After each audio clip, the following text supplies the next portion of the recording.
بسم الله الرحمن الرحيم الحمد لله رب العالمين وصلى الله على سيدنا محمد وعلى آله وصحبه وسلم.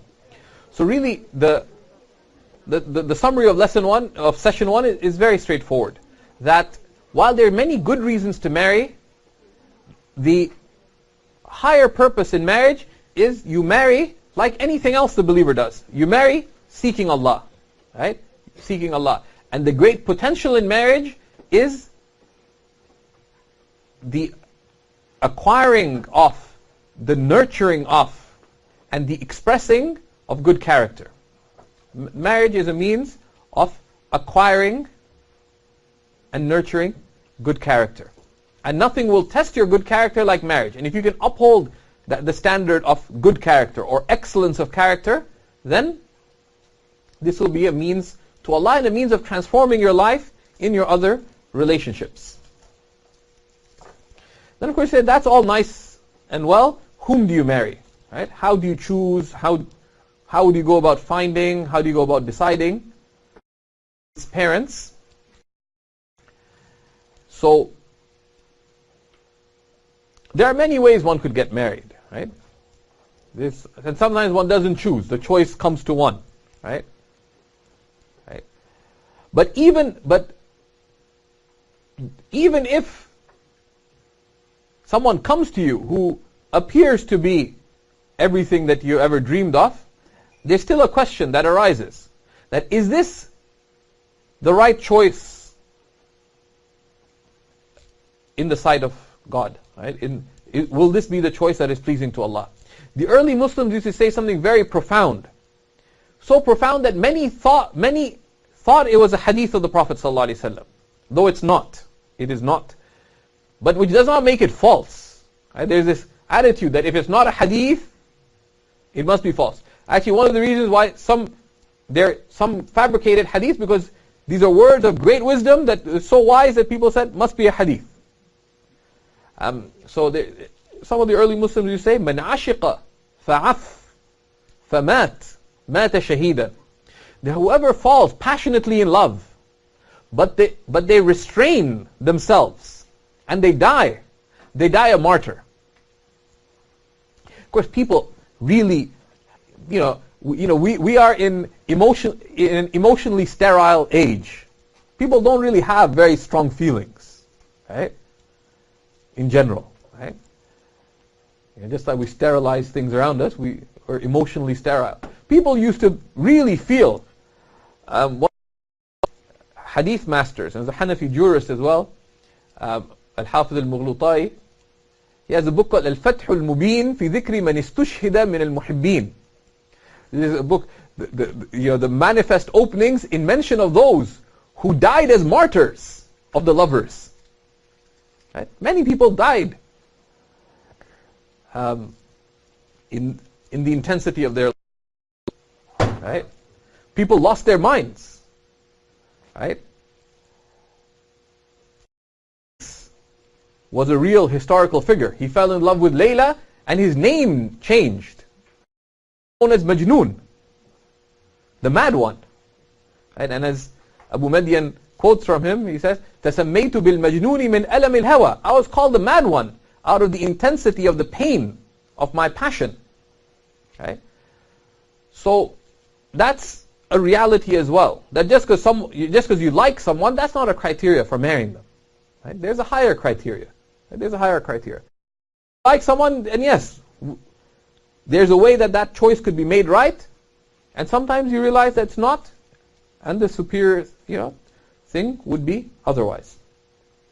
The Prophet ﷺ, in a hadith that's related by both Bukhari and Muslim, that there are many motives why someone could marry. Right? He said, sallallahu alaihi wasallam, that a woman may be married, تُنْكَحُ الْمَرْأَ لِأَرْبَعٍ. A woman may be married for one of 4 reasons. Right? And the same applies, and we'll see the next hadith is referring to men, but the basis in all such texts is that they apply both ways. Right? Except in those things that are specific exceptions. The Prophet ﷺ said, النِّسَاء شَقَائِقُ الرِّجَالِ. Women are the co-sharers of men. That general thing that's said in the masculine applied to women, and vice versa, except in the things that are specific. But the female companions dared to ask. They said, Ya Rasulullah, you keep mentioning men, so what about us? Why are we not included? Right? And the revelation came regarding that. إِنَّ الْمُسْلِمِينَ وَالْمُسْلِمَاتُ وَالْمُؤْمِنِينَ, the believers, male and female, etc. Right? And the Prophet ﷺ explained that women are the co-sharers of men. So this is something that's important to be clear of. And vice versa. A woman may be married for one of four reasons. Right? He said, sallallahu alayhi wa sallam, لِمَالِهَا, for her wealth. Right? In traditional societies, very often women would have more money than men. Partly because if you're in a place like Mecca, men would go out on trade expeditions and do this and that, and they could lose their money quite easily. And men were expected to provide for their family. There's a lot more risk involved, and there's a lot more reasons to spend money. Whereas women, if they inherited money, they'd keep it. And of course, in places like Mecca, there's also the bad habit, the sinful habit of lending money out usuriously. And women tend to be more risk averse than men. So they were more inclined to lend money out on interest rather than investing it. So a lot of women would be wealthy from the inheritance, etc. Even now in Saudi, actually, I think that in general, there's more accumulation of wealth with female Saudis than with men. It's very interesting statistics. Anyways, for her wealth. And people do that. I have friends who got married, said, well, she's a doctor, I can do my grad school, and she's taking care of us. Right? It's possible, right? A woman may be married for four reasons. For her wealth. أو لحسبها ولحسبها. Right? Or for her hasab, which is her social standing. Right? For her family and their lineage and their social reputation, etc. Who they are. وَلِجَمَالِهَا, and for her beauty. وَلِدِينِهَا, right? Or for her religion. فَاظْفَرْ بِذَاتِ الدِّينِ. So seek out the one who has religion. تَرِبَتْ يَدَاكَ, so that you may be successful. Literally, تَرِبَتْ يَدَاكَ means may your hands be filled with dust. And there's four possibilities of what this means. It either means may your hands not be filled with dust. Right? Basically, the four possibilities is it's either a dua or a warning. And it's a dua for or against. Or a warning for and against. So dua is تَرِبَتْ يَدَاكَ, may your hands not be filled with dust. Because what would happen? The Arabs were pretty romantic. Like, so if your people you love, you fell in love with Layla and her caravan's going away. So all you have is the dust in the hands. They're gone. Right? You go back to where you saw Majnoon and nothing is left except the dust in your hands. Right? When you caravan off somewhere and no one came, the caravan was raided. So you're left with nothing but dust in your hands. So may your hands not be filled with dust. May you be successful. Or it's a warning. Right? So it's either dua or if you do this, then your hands will not be filled. Right? Or it's a caution that if you don't do this, may your hands be filled with dust. And that's unlikely the Prophet ﷺ would not make dua against someone. Right? Otherwise, may your hands be filled with dust. Which is unlikely the Prophet ﷺ would make dua against someone in that way. Or a warning that if you marry for other reasons, then your hands will be filled with dust. So there's four meanings. It's either dua or a warning, for or against. Warning in terms of consequence. And you can diagram it if you're interested. But here, so it means seek out the one, and it's dhafar is attain. Right? Attainment. Right? You attain something. Right? So seek out and attain the one of religion, right? تَرِبَتْ يَدَاكَ, so that you may be successful. So that you may be successful. So that you may be filled with joy. This is the criteria. That there's many considerations why you would choose someone, but choose on the basis of religion.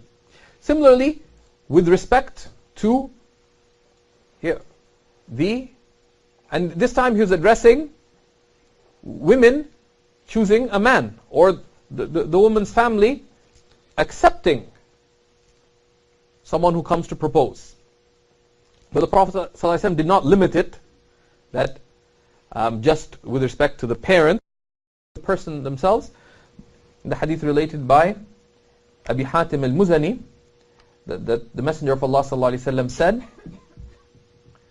that إِذَا جَاءَكُم مَّن تَرْضَوْنَ دِينَهُ وَخُلُقَهُ فَأَنْكِحُوهُ, that if someone comes whose religion and character is pleasing to you, then marry them. And then he said, and if you do not do so, right? And if you do not do so, there will be corruption and tribulation on earth. So that the choice, the wrong choice of the marriage, does not just have personal detriment, it has societal detriment. It has societal detriment. Because there's a social function to marriage as well. But it'll harm you, and it'll be of harm to others. So the Sahaba, and normally the hadith quoted to here, but the Sahaba then asked, Ya Rasulullah, وَإِن كَانَ فِيهِ, right? They said that out of adab they didn't say, well, what if they, he just said, وَإِن كَانَ فِيهِ, what if the person has ... meaning has qualities that, may not be so, maybe they don't have wealth. What if they don't have a big career? What if he's not as tall as I was hoping? What if she isn't so stunningly beautiful? Right? So Prophet ﷺ repeated himself. He said, if someone comes to you whose religion and character is pleasing to you, marry them. And if you do not do so, there will be corruption and tribulation on earth. And he repeated this 3 more times. Or he repeated it 3 times, including that, as a dire warning, right? That this should be the governing criteria. This should be the governing criteria. That you marry on the basis of religion and good character. There are other considerations, right? But basically, if one approaches it on the basis of prophetic teachings, there are 2 criteria for the person you marry. That you marry on the basis of the person's religion, right? Deen, and their good character. And then there's other things that are considerations. They say, if you look at principles of making good decisions, right? Whether you look at it behaviorally, like behavioral economics, etc., or just at the level of, of just the principles of good decision making, they say that a sure way to make a bad decision is to have too many criteria. Because someone wants to move close to the hub. I say, I want to move somewhere close to the hub that's in Mississauga. What's the error in decision making there? What's the error in decision making there? Why did you make it being in Mississauga criteria? Brampton is just like a 4-minute drive from here. Most housing that you'd find in Mississauga would be further than something in Brampton. So you have to distinguish. This is just in general in life. One distinguish between what is criteria. If not met, you don't proceed. And other things that are consideration. And all else being equal, this is a criteria. You'd rather not be, in Toronto. Whatever reason. Let's say it's still the era of the previous mayor of Toronto, and you feel embarrassed or whatever. When I used to travel overseas, they say, are you really from Toronto? I said, no, actually I'm from a neighboring city called Mississauga. Our mayor is 92 years old and, and distinguished for public service, etc. Okay? Yet have to say things like that.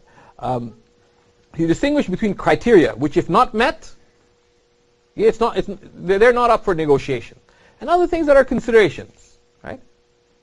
And people make this mistake all the time. She has to be younger than me. What if she's 2 weeks older than you? Who cares? What if she's a few years older than you? What does that have to do with a successful marriage?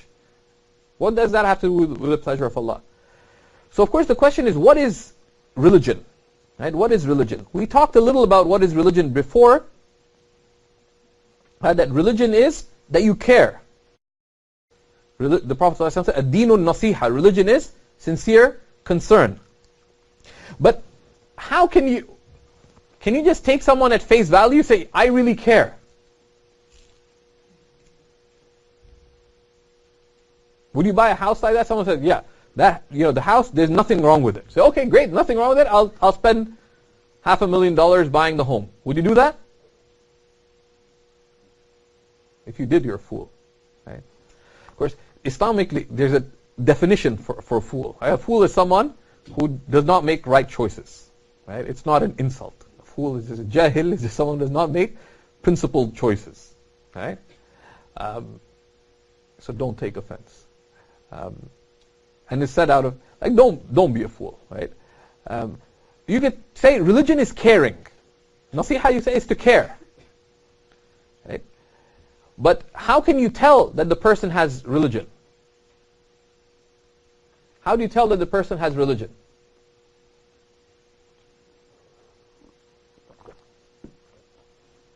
Their speech, their conversation. Their speech, in what sense? So if you're speaking with somebody who you're getting to know for the purpose of marriage, and in their speech they mention the reasons which we've mentioned for marriage, or priorities, and in the priorities they mention some of the prophetic saying and how that influenced them, such things. Yeah. So that's true. Their speech and what they talk about and think about, but it's a danger, right? And this is why one of the worst ways of choosing someone is simply to try to get to know them. Why? Because people, they say that in relationships, people put on masks, right? It's like acting, right? So you're not seeing the person themselves, right? You're seeing the mask that they're presenting to you. And you don't want that mask, because once you get married, the mask gets taken off. You want to know how they are, right? And some of the early Muslims used to be very honest, to the extent of their disadvantage. Abu Talib al-Makki mentions in Qut al-Qulub that there's one man who was too honest for his own good. And he remained single. Because every time he went to propose to someone, he's saying that, oh, so-and-so, I'd like to marry your daughter, but I must tell you first that I'm a total miser. And I have terrible character. And I have a very bad temper. And I'm stingy.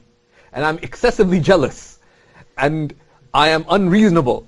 And they said, inevitably the person said, stop. They said one person actually told him, said, stop. Said, Wallahi, if I knew that the shaitan has a daughter, and you were going to propose to shaitan, I'd warn shaitan against you. Right? I mean, no one's going to tell you their faults, right? Typically. Say, tell me about yourself. And if they think that you're religious, what are they going to tell you? Say, I don't really care about you. If they want to marry you, they'll tell you what you want to hear. Right? So be careful of just what the person says or how they appear to act, because that's not necessarily how they actually are. But they say that we only judge by what's apparent, but religion is manifest in actual religious practice. In actual religious practice. If you care about deen, someone says, well, yes, I care about deen, but so do you pray? Not yet, but inshallah I'll pray one day. Do you do this? No, not really, but inshallah I'll do it. Okay? They say that that personal change is not easy. Right? Personal change is not easy. So you should marry someone whom you'd be fine with the way they are now when they're 50 years old or 60 years old. Right? Would you be fine with them? And don't assume that people will change. Right? So, but that's only one part of it. In actual religious practice, it's manifest in their conduct and character. But you can only tell a little about their conduct and character. So you have to take the means of finding out. And we'll discuss some of those means. Their habits, their priorities, and that's part of what you mentioned. When you discuss with them, what they say manifests what their priorities are. But do they have, where does religion fit in those priorities? Also, a good sign of where a person in their religious concern is what company do they keep? What company do they keep? And how do they spend their time? So yeah, I really care about deen, but all they do is complete contrary to that. That made, so these are things to look at, right? And try to get trustworthy judgment of that, because you can get an apparent expression of these matters, but be real, and people kid themselves all the time. I feel kind of because I've been the cause of a number of Facebook marriages, and one Twitter marriage, which actually, honestly, I was pretty impressed. A friend of mine proposed to someone on Twitter, and they got married. Just scandalous, but scandalous in a halal. But there's more to the story than that. But it's pretty impressive. It takes some intelligence to pull it off. But on what basis did you choose the person? Okay. One of my friends got married because this person would on my Facebook public page said if she follows you, fine. Of course, the real criteria wasn't that she's religious. That she's religious because she follows you on Twitter and well, it was actually because, according to him and others, because several of my friends proposed to her. Embarrassing. Some of them did it scandalously badly, but because, well, she follows you. That's sort of the religious justification. But she's really beautiful. And she went to whatever Ivy League school, right? And, and all the secondary reasons, right? And even on Facebook, to be honest. Even if you're marrying on the basis of looks, look, right? Facebook won't tell you very much. It's easy to doctor pictures, right? Or you just make yourself look good.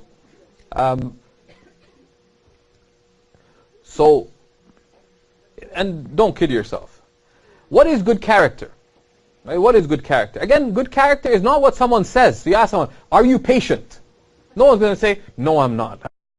I'm just a grumpy old man, right? No one's going to tell you, oh, anger, I don't get angry, right? But it's manifest in how a person is normally, particularly when they're tested, right? How are they at controlling their anger? Which is a prophetic test of good. Do they have empathy?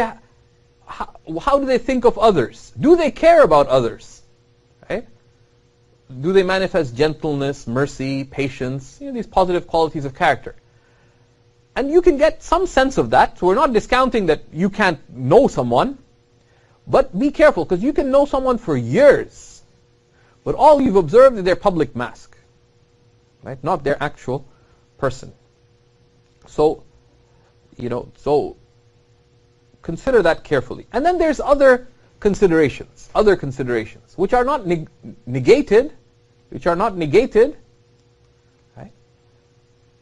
Background, interests, etc. But they are definitely secondary. They're definitely secondary. And that's a prophetic warning.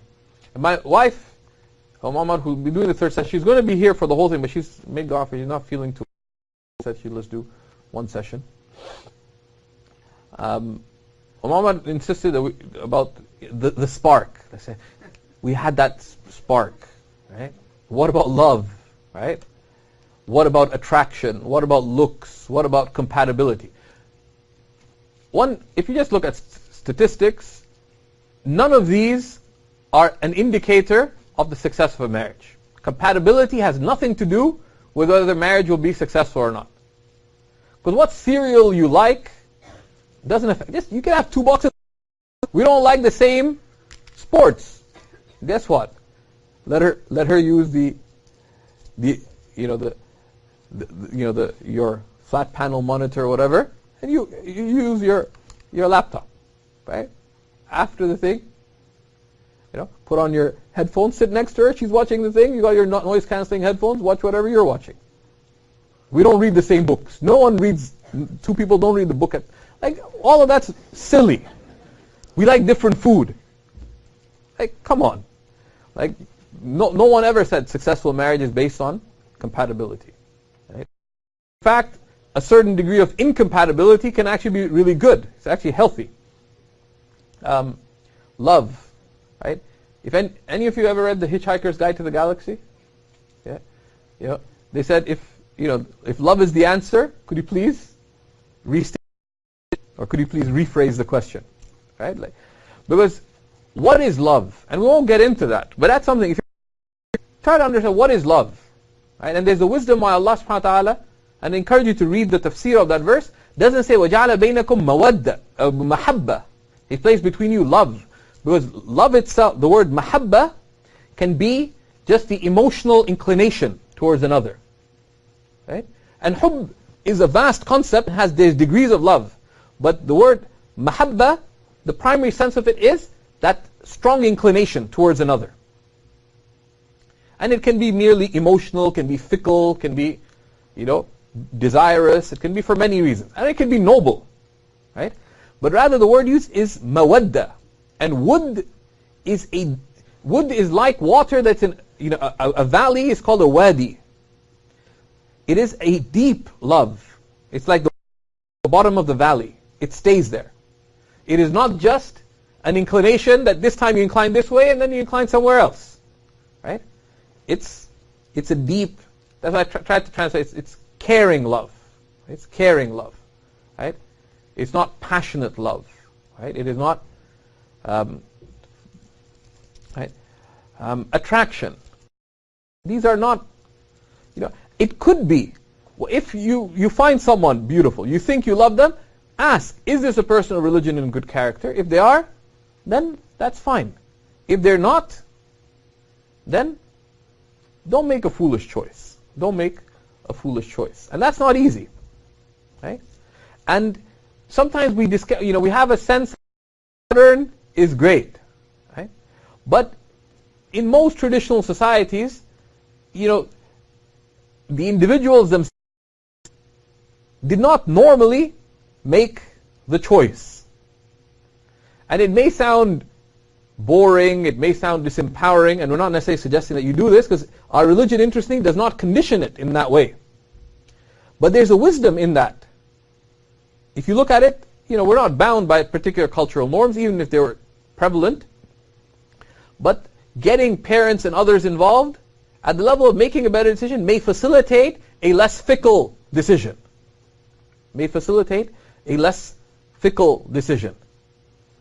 My sister was once with some sisters, and one of them, and they're all younger than my sister, who's younger than me. And one of them, I have one criteria for the person I want to marry. She was pretty impressed. Wow. Yeah. Says he has to have 2 eyebrows. Now, how is that a key to successful marriage? I have friends who said, I just love the way she turned her head when she's amused. What if it stops after marriage? Right? It's silly. That's called hawa. Right? Inclination. And it's called, hawa is from the wind, because it blows one way and then blows another. 6 months into marriage, you may hate that. Right? So, be careful about fickle criteria. None of them are from what Allah subhanahu wa ta'ala and His Messenger sallallahu alaihi wasallam have called us to, and they've only called us to that which is our advantage. Right? So, the critical question that arises here is, how do we find someone of religion and good character? Right? How do we find someone of religion and good character? Right? Where do we find them? Now there's not one religiously sanctioned way. Okay? There's not one religiously sanctioned way. There's the Prophet ﷺ himself arranged marriages for other people who are not his own family. There are people who set up marriages for their sons and daughters in the time of the Prophet ﷺ. But it is instructive that how was the Prophet ﷺ himself married for the first time? Did he choose Sayyidah Khadija? No, Sayyidah Khadija chose him. Okay? And she noticed him. And he noticed his virtue, his good character, and his uprightness. And she inquired about him first. And then she proposed. And she proposed through members of her family, but she actively took the means. Okay. There's women, and it's mentioned in the Quran, there's women who came to the Messenger and asked to marry him. And he said no. Because he did not make his marital choices on his own by himself. He was divinely commanded. So there's many ways. There's not one specific way. There's not one specific way.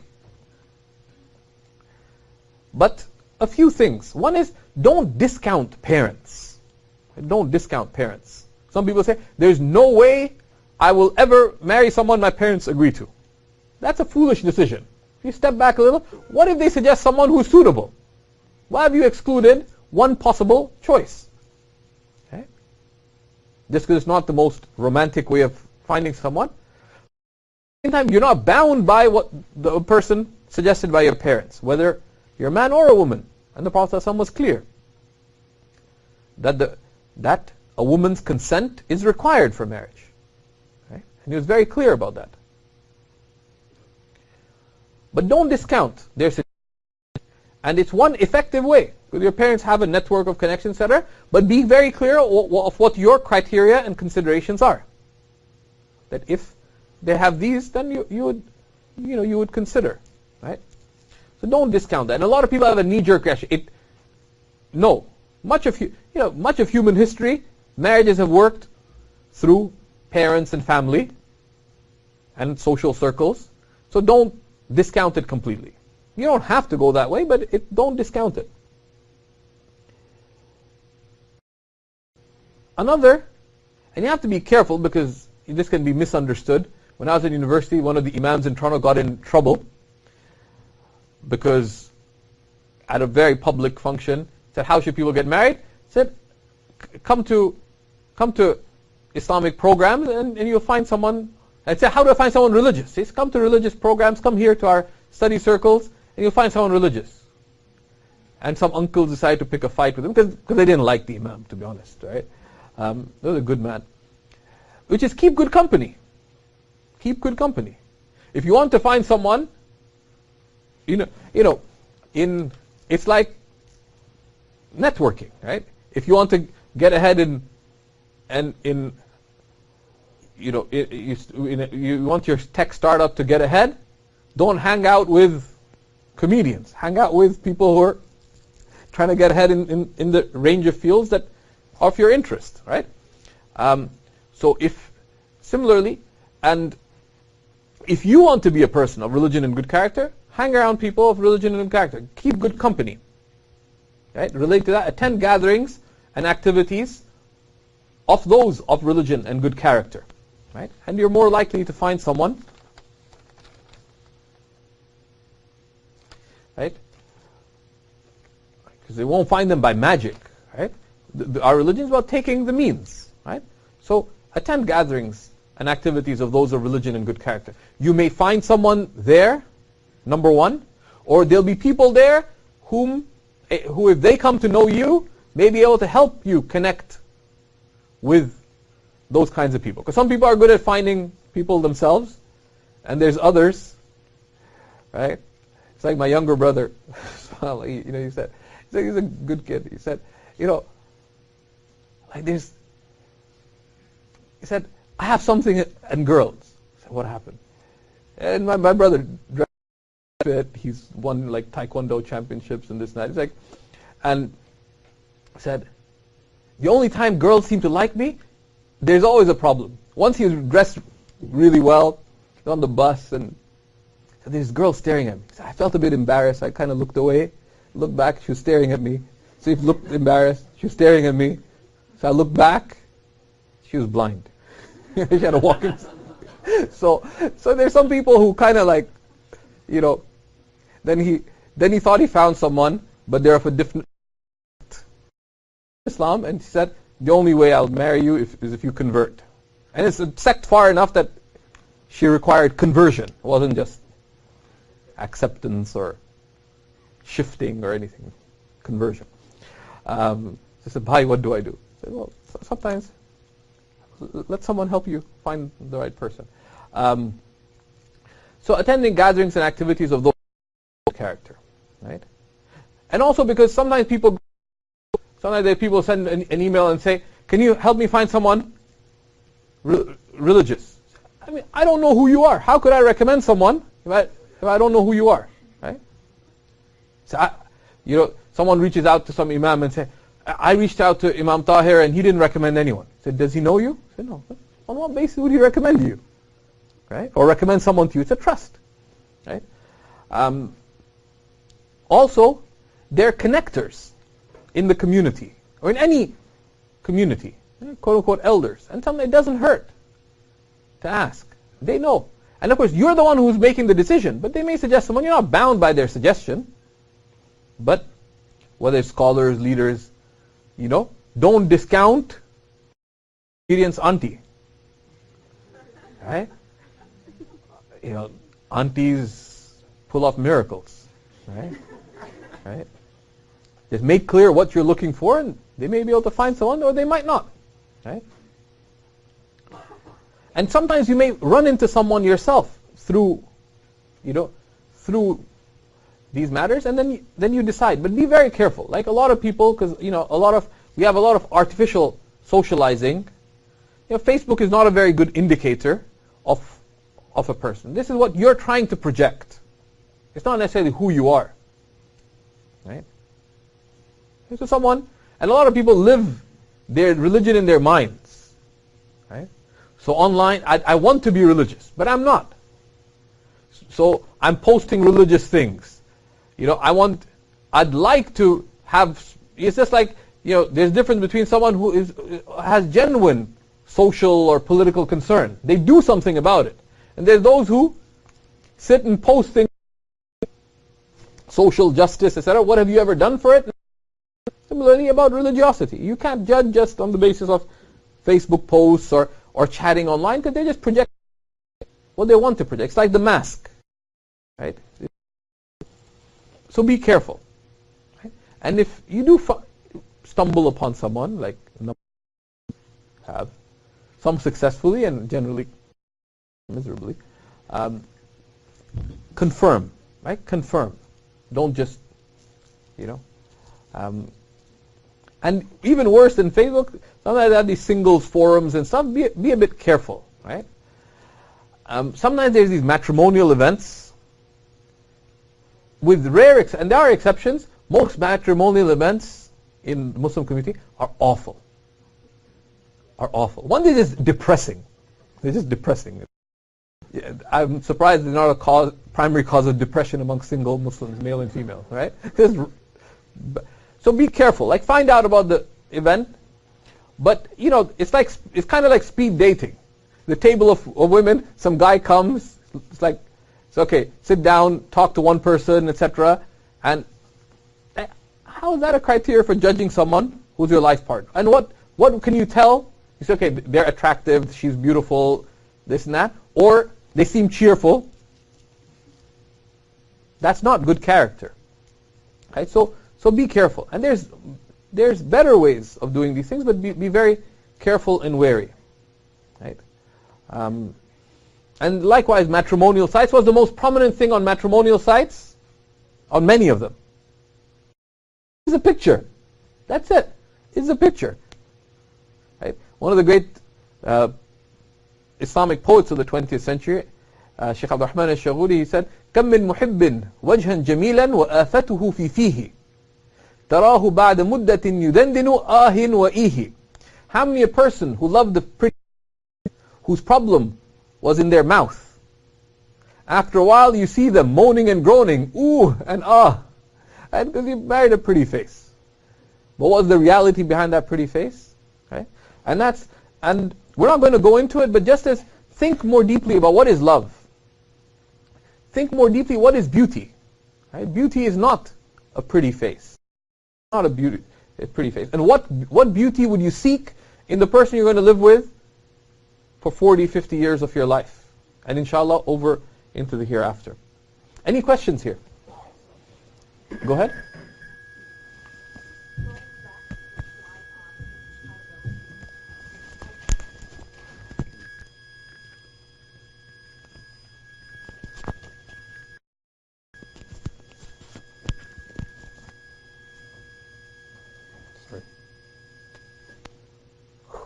Sorry about that. You know, in Arabic grammar, all the examples are about Zayd hitting Amr, and that's Amr. So you know who to blame. Okay, so slide on. Yeah.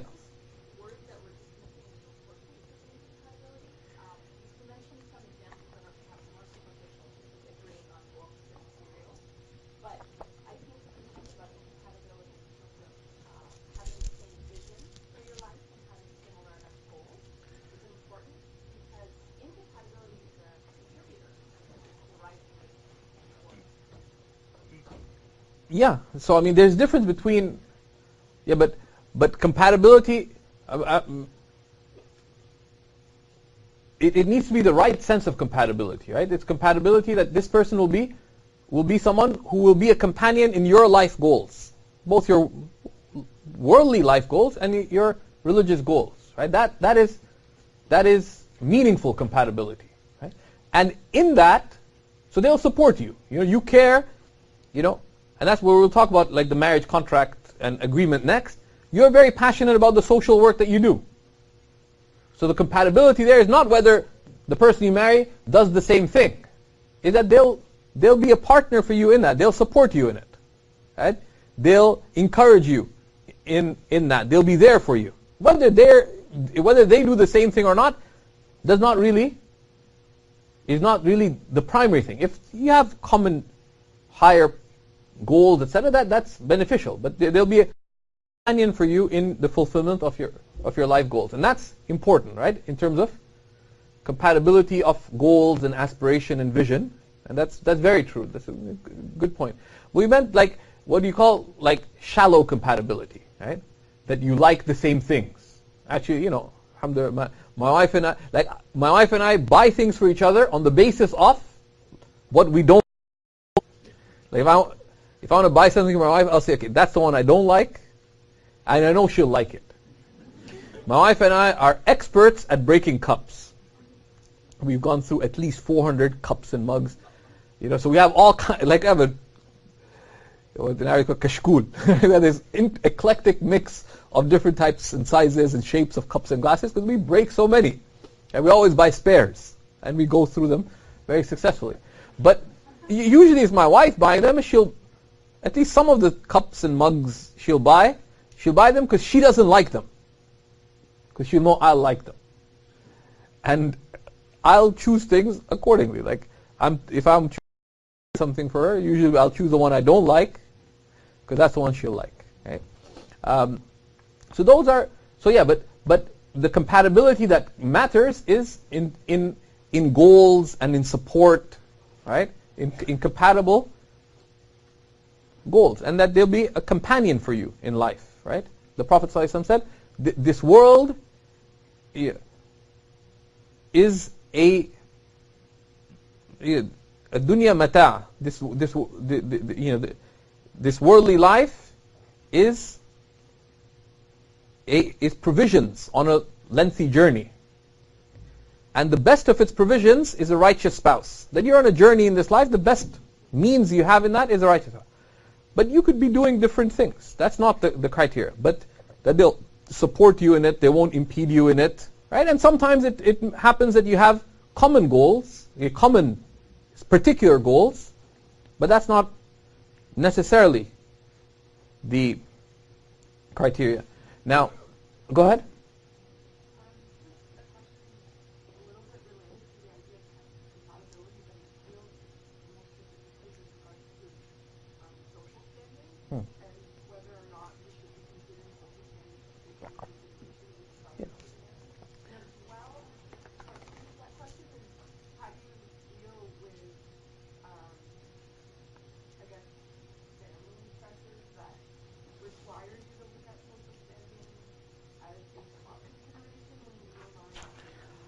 Yeah, so are there other considerations? We're not discounting other considerations, right? We're not discounting other considerations. And there are many, right? And we're just trying to highlight what should be the primary consideration. Background can help. Background can help. Whom did the Prophet ﷺ marry? They were women of Quraysh, right? Because they had more in common than others. That's a criteria. But a lot of the companions who came from Mecca married Medinan women, right? Actually, one of the reasons he emphasized to marry, because some of the companions into Medinan families didn't find the women attractive because they had different backgrounds and people had different tastes and so on. All these other matters are considerations, and they can be facilitative. They can be facilitative, particularly if something really dear to you. But sometimes it's not as people frame it. Okay? So one of my friends sent me a link on it was MSN messages years ago. I didn't know what it was, so I put a question mark. Like, what is it? I wasn't going to click on it. He said, just click. So I clicked. It was a Wikipedia picture, and I think it's the same picture still, of a Himalayan brown bear. So I put 3 question marks. I was working. This guy's interrupting me. So I was like, what's that about? He said, why do people insist that I marry, and I'm just quoting, a desi chick? I'm like, what's that question? I put 4 question marks. I'm continuing working. He said, did you click on the link? Yes. He said, I'm about as compatible with the average desi girl, like, as I am with that, right? Like, this friend of mine grew up in Chicago, then lived in somewhere else. Like, the only thing that he can relate to, quote unquote, back home, visited his grandparents, and on weekends he may eat biryani, right? But he doesn't have, that he's not very culturally connected. There's others who are deeply culturally connected. For them, their language, their people's struggles, that's part of who they are and part of their life aspirations and goals, etc. And that's fine, as long as that does not hold one back from what the primary criteria are, right? So generally, actually look at the prophetic community. Most of the Prophet ﷺ's companions who are from Mecca married Meccan women, and most of the people of Medina married Medinan women, and vice versa. But there's also a lot of intermarriage, and the Prophet ﷺ encouraged it and never discouraged it, as long as one could. And it doesn't always work. The Prophet ﷺ's own adopted son, who used to be called Zayd ibn Muhammad, he was a freed slave. And then when the command came to call people by their actual parents, his name was Zayd ibn Haritha. The Prophet ﷺ encouraged him to marry a woman from high social standing, say the Zainab. And 2 of the foremost companions, and their marriage just didn't work. And it's mentioned in the Quran. Right? It just didn't work. And the Prophet ﷺ intervened a number of times to try to facilitate it. And it just didn't work. They're just too different. Is that neglected? No. Social background, economic background, they can be facilitated, but that shouldn't be the governing criteria. Like if someone comes, having similar professions, careers, whatever, they can be facilitated. But if you have a choice between marrying someone religious who doesn't have those social dimensions, but one feels that they could be a good life companion, and someone who has all these other considerations, but the primary place, then one shouldn't marry them, right? And there can be many secondary criteria. Can you clarify the reasons why men are allowed to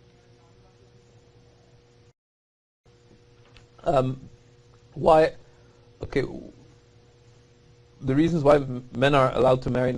In general, it is discouraged. It is discouraged in general, and particularly in a predominantly non-Muslim environment. The vast majority of the jurists consider that to be valid but prohibited. Valid but prohibited and sinful, generally. I mean, there is exceptional cases, etc. Why? But be sure that one will be able to raise upright Muslim children in the general case. And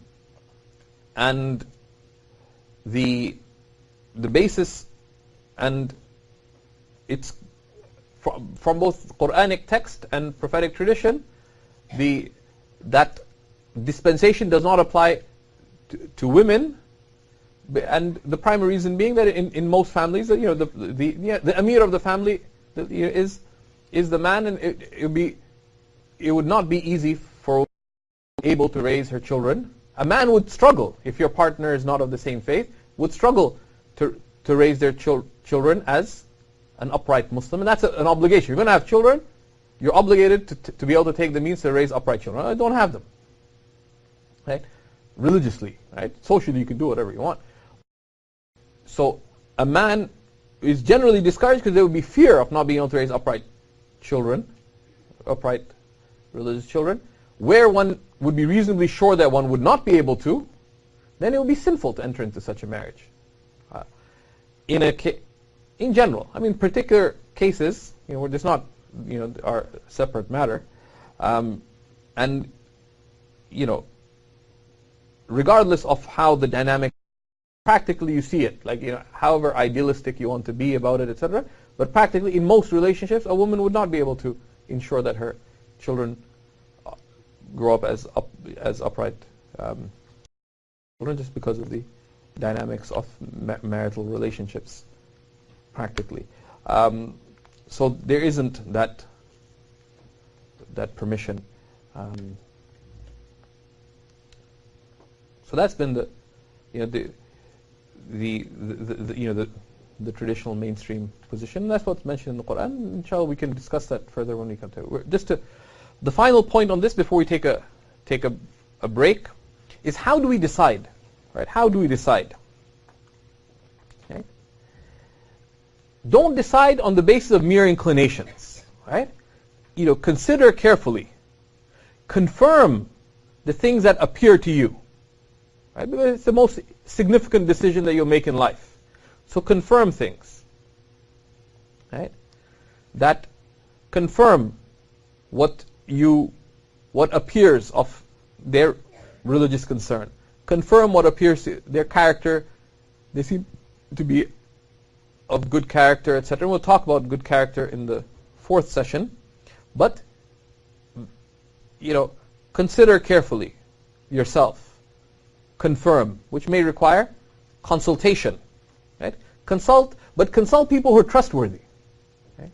Like, I felt bad. I have a friend who's had several failed marriages. And then every time I'd run into him in a gathering, he's giving marriage advice to people. I said, listen, until you've established for yourself that you're able to make marriage work, don't give anyone else any advice. Okay? I had to be a bit tough with him because, come on. So consult people who have experience, who are trustworthy. And they don't have to be scholars or this and that, but even people who know what they're talking about. Okay? And don't overlook your parents. Don't overlook your parents. Right? You're not duty bound to listen to every funny theory your parents have, but take even they say with respectful consideration. Because they may, it's like I have they may say something really racist, but take from it that keep in mind. Take that part and ignore the racist element. And it's probably, if you want your parents on your side in getting married, marriage is not the time to give your civil rights speech, right?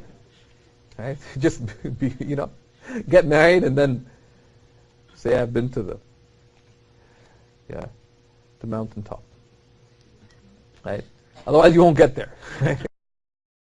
If there's if the police is against you, especially ethnic parents are known for their police brutality, right? In marriage cases. So be careful.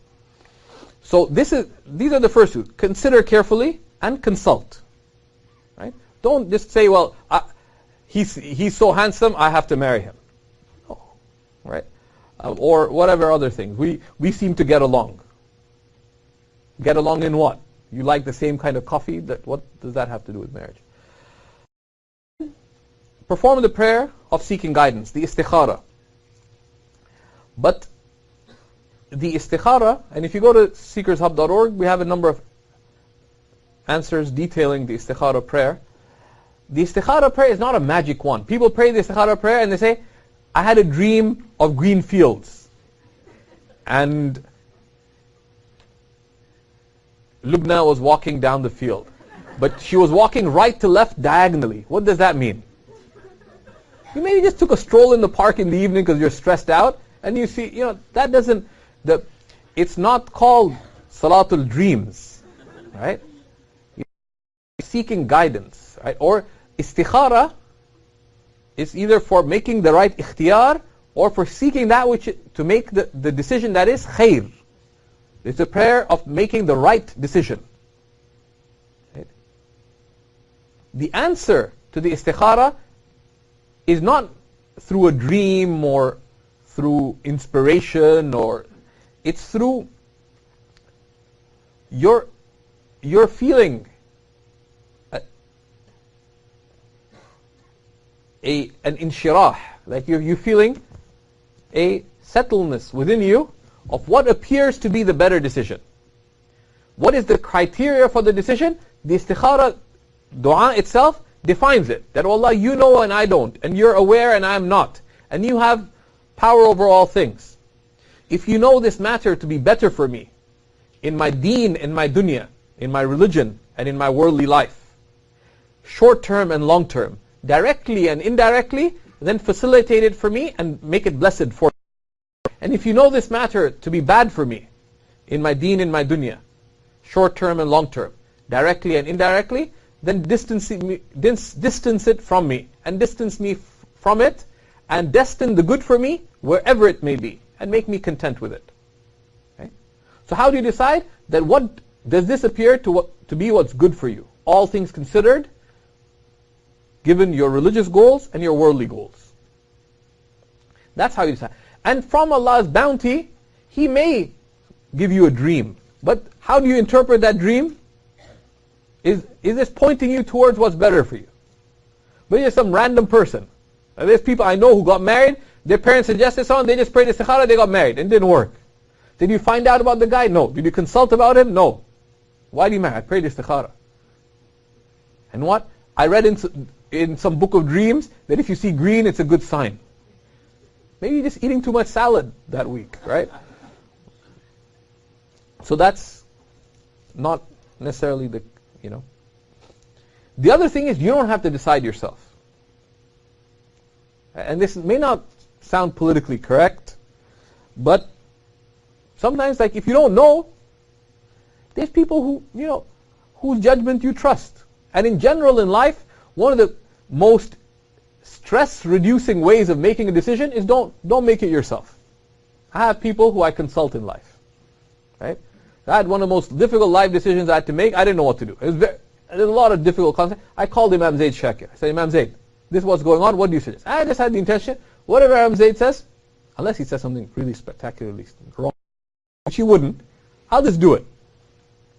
And that's why it's good to have good friends. Last night, a good friend of mine, Sheikh Yahya wrote us, we're good friends. We do this to each other. He was in a very sensitive situation. He called me and said, what should I do? I said, it's up to you. He said, no, tell me. And we discussed. I said, well, this is what I would do. I said, okay, that's what I'm doing. And sometimes that's one of the benefits of keeping good company. It doesn't have to be a sheikh or a scholar, but you have good friends. Sometimes, someone who knows you well, you're stuck. Don't be, sometimes And sometimes another person's opinion can help you see things in perspective. Right? And sometimes don't be too smart for your own benefit. Don't be too smart for your own benefit. Any questions here? Go ahead. Question online. How do we deal with putting our spouse / potentially significant other on a pedestal? We may find in someone very admirable characteristics, so how do we deal with trying not to think too highly of them or idealizing them? The Prophet ﷺ taught balance in everything. It's an amazing hadith. He said, أحبب حبيبك هونا ما عسى يكون بغيضك يوما ما. Said, love the person you love with a little restraint. Because one day there may be someone you hate.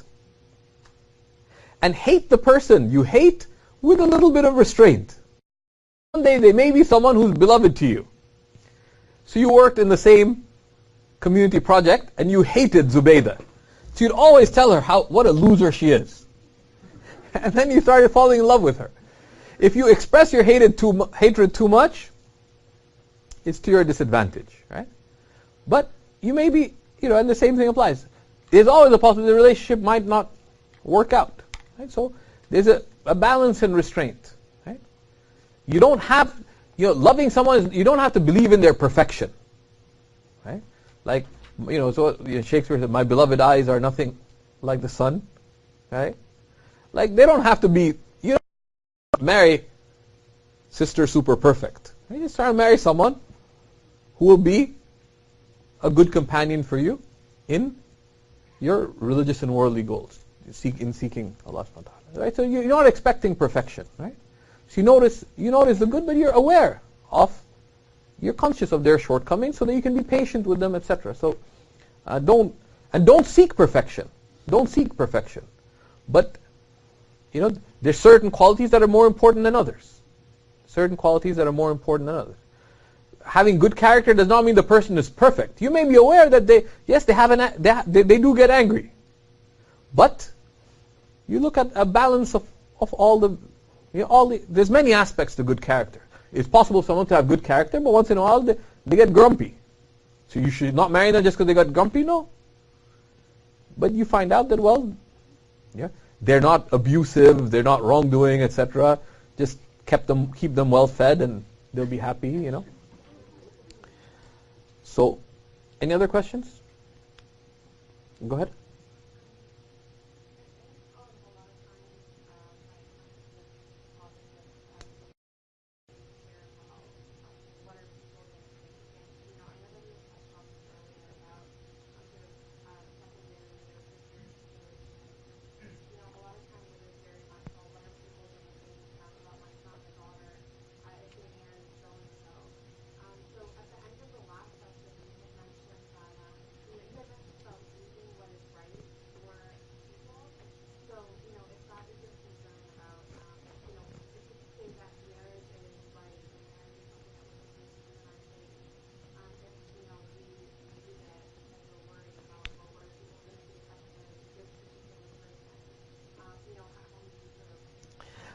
One reality is that people really don't care that much, right? To be honest, right? Like, you could do, especially in our times, people really don't care that much, right? Like, and anything you may think of doing, there's other people in your family circles or broader circles, people have done crazier things, and people accept it, right? Right? So that's one reality, right?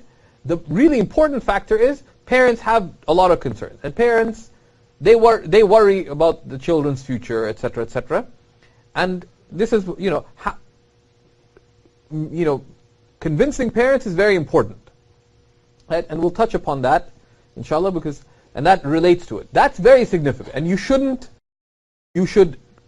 in the normal case, you should never get married without convincing your parents, even if they're being unreasonable.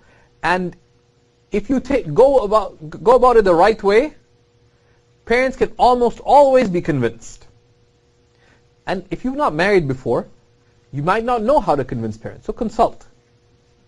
So, someone I know a little, and there's people here who know him better, Azhar Usman, the intellectual comedian.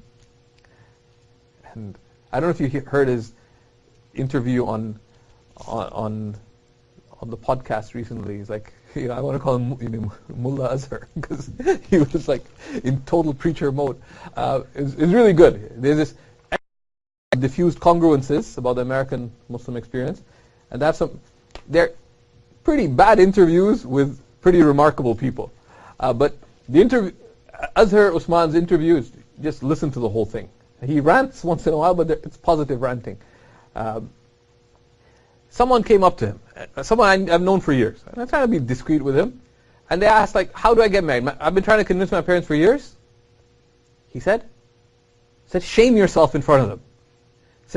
He said, get on your knees. Grab your dad by his trousers. So just make sure his belt is on. Right? And beg, cry, like hold on to him. Right? Act like a baby. Said, right? Be dramatic. And Azhar told him a whole bunch of ways. 2 days, and the parents were convinced. Okay? And parents often have these social concerns. What will people think? What will our family say? The family will disavow me, etc. There are ways to handle it. And the one thing is, in terms of convincing parents, is don't ignore the parents' choices. They may choose someone who is suitable. Right? Don't ignore the considerations your parents have in mind. Okay? The considerations, frame them in the positive underlying meaning. Right? So, for example, if they say, you have to marry someone who is, like I have a friend, not just Punjabi, his parents said you have to marry a Jat and nothing but. And apparently, within the sort of hierarchy of Punjabiness, you have Punjabis, you have Arai Punjabis, you have this, that. You go, there's one big clan, they're called the Jats. And there's a related clan, who are the Butts. And they're from the same branch, but, so he said, basically my parents said, it has to be a Jat and nothing but. And he said, he actually calculated, who could it be? There's only 2 people who he could possibly have married. And one was already married, so assuming all else being equal, there's only one person that he could have married. And it was a failure, a disaster. I told them years ago to leave, and they keep fighting like cats and dogs. Both have called the police on each other. Right? She spat on him, he's kicked her, she's punched him, she's cracked it. Like, spectacular. They're still married. The kids are getting traumatized by this, but when they say something like that, what's the underlying meaning that one keeps in mind? That they care about your compatibility. Right? One of my friends who's from Bangladesh, he wanted to marry someone who's a convert. He said, she's so dark that if you switch off the lights, you won't be able to see her. Like, why would you switch off your lights? You don't see your wife, right? Or husband, right? So when they say things like that, see underlying concern. Don't listen to what they have to say, but part of respect is to listen to what's the underlying concern and allay that. They say you have to marry someone who's from a well-off family. But you want to marry someone who's, who you've thought things through and you have all the various criteria, etc. It's not a foolish choice. But allay that concern practically. Right? Practically. And you need to know what are the rights of your parents. The rights of your parents are respect. That you have good character with them in your conduct and in how you speak to them. That you not get angry with them. The right of your parents is not that you obey them. And if they're suggesting someone who's not suitable to you, whether on religious or personal grounds, or just not pleasing to you, even if they're religiously compatible, you don't have to marry them, regardless of how dramatic your parents make it. But refuse respectfully. Right? Refuse respectfully. Right? And in our online class, we expand a lot more on the parents. And basically, the way to convince parents, sometimes you have to be willing to concede they could be right. But assuming that they're not, assuming that they're not right, how do you convince them? Right? You have to stake your position and stick to it. Right? You have to see what could convince them and stick with it. And if you're patient, eventually parents will give in. But you have to address them on their terms. What would likely convince them? Not what makes sense to you. So we'll trust in Allah and Allah provides. That's true, but that's not likely to convince parents. Right? So see what are their concerns and how practically you can address those concerns. And just keep repeating the same thing again and again. And it works. They'll be convinced. There's an inverse relationship between arguing with your parents and convincing them. The more you argue with them, the more entrenched they'll be on your position. So don't argue. Right? And when you're not sure, consult. Because there's people who know how to how to deal with parents. Bismillah. Any last questions before? Go ahead. Are we destined to be with a specific person, or is it a choice of the artist? Both. Islamically, we affirm both destiny and choice. Right? Right? But choice is not absolute, and destiny does not negate choice. Could you stand up? Yeah, sorry. Okay. Someone came to Sayyidina Ali and said, are our actions, you can come forward a little. Said, are our actions destined, or do we have choice? So he said, can you lift one leg? Okay, now lift the other. No, while keeping the other lifted. No, you can't, right? So that's like choice and destiny, right? You have some choice, but your choice is not absolute, right? And things are destined, but that does not negate choice, right? So you can raise one leg, but you can't raise both, right? Like, not everything is within your choice, etc. So we do both. We trust in Allah subhanahu wa ta'ala. And some people, the right thing for them with respect to marriage may be that they don't get married. There are companions who did not marry. In every generation of Islam, there have been great people who never married. And that's what's good for them. And that's why in the dua it says, and destine the good for me, wherever it may be, and bless me in it. Right? Some of the great righteous never married. Some of the great righteous never had children. This is actually one of the categories of the awliya of Allah. The abdal, one of their signs is that they don't have children. And there's many distinguished scholars of Islam that we know. Imam Zayd Shakir doesn't have children. Sheikh Noor Keller doesn't have children. A bunch of other scholars I know from the Arab world, they don't have children. Why? So things don't work out the way we want. Right? But the good is not by you attaining what you want, but that you do that which is pleasing to Allah subhanahu wa ta'ala. Right? And you respond well to it regardless. Right? My grandfather's older sister, she chose never to marry. Why? Because she was an educator, and she used to work. She actually used to live in the worst parts of town. Right? So she lived like in a red light district, and she'd work with prostitutes to give them an education and to teach them. And she should have them stay at her house and teach them a skill so they could, be educated and economically empowered. And said, this is where Allah has placed me. And she chose never to, and there's nothing wrong with that. As long as one's not falling into sin and doing wrong things. And there's some of the greatest scholars of Islam never married. Imam Nawawi never married. Ibn Taymiyyah never married. Imam al-Zamakhshari, one of the great Imams of Tafsir, never married. Many others. There's nothing wrong with that. Right? As long as, So sometimes the best marriage you can have is a failed marriage. Because that ends up being good for you.